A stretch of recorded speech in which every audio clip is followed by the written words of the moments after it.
Баршаңызға ассалаумағалейкум, көзі қырақты, қымбатты көрермен. Сіздермен бірге Шипагер арнасы.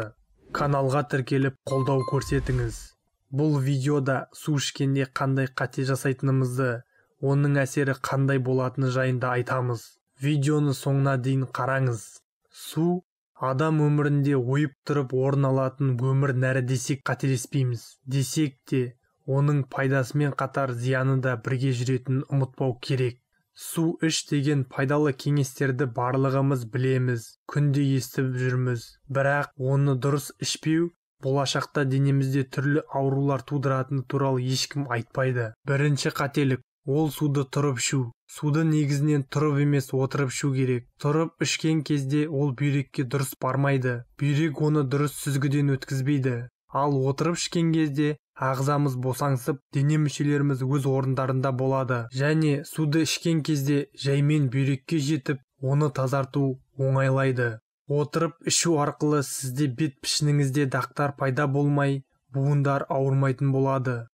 Асықпай отырып суды баппен ішіңіз.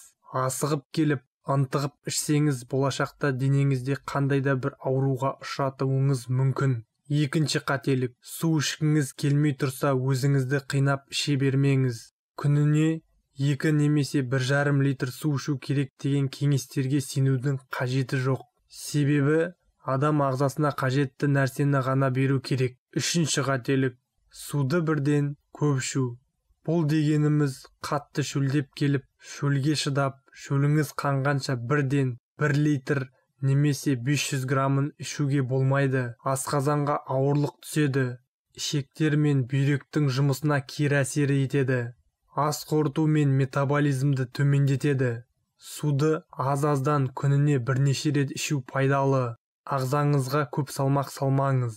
Құрметті көрермен, арнамызды қолдап каналға тіркеліп кетіңіз. Ал біз әрі қарай жалғастырамыз.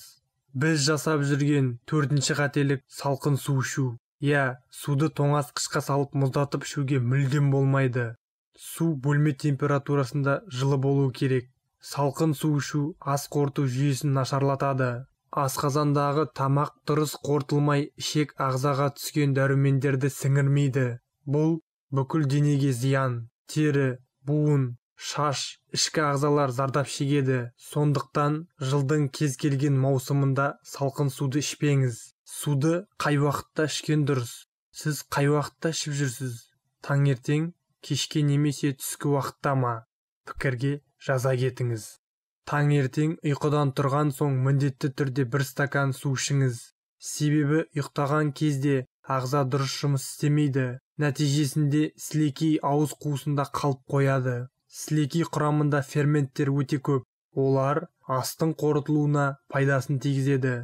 Су ішкен кезде олар асқазанға түсіп, астың қорытылуын тездетеді. Ас қорытылу жақсы болса, дәрумендер денеге сіңеді. Ал олар біздің денсаулығымызды жақсартуға көмектеседі. Егер денсаулығыңыз мықты болсын десеңіз, таңертең ұйқыдан тұрған соң 1 стакан жылы су ішіңіз.